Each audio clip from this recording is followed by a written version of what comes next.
একের পর এক মামলা দায়ের করা হচ্ছে সাবেক প্রধানমন্ত্রী শেখ হাসিনার বিরুদ্ধে।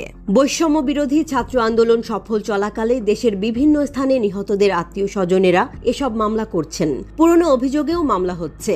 এসব মামলায় তার বিরুদ্ধে হত্যা, গুম, মানবাধিকার লঙ্ঘন ও গণহত্যার অভিযোগ করা হচ্ছে।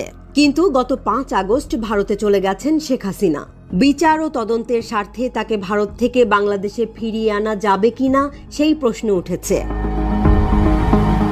এ প্রসঙ্গে বর্তমান অন্তর্বর্তীকালীন সরকারের পররাষ্ট্র বিষয়ক উপদেষ্টা তৌহিদ হোসেন গত 15 আগস্ট একটি লন্ডন ভিত্তিক সংবাদ সংস্থাকে দেয়া সাক্ষাৎকারে জানিয়েছেন, স্বরাষ্ট্র ও আইন মন্ত্রণালয় সিদ্ধান্ত নিলে তাকে বাংলাদেশে ফেরত দিতে সরকারের পক্ষ থেকে ভারতকে অনুরোধ করা হবে। উল্লেখ্য, ভারতীয় সংবাদ মাধ্যমেও এমন খবর প্রকাশ করা হয়েছে।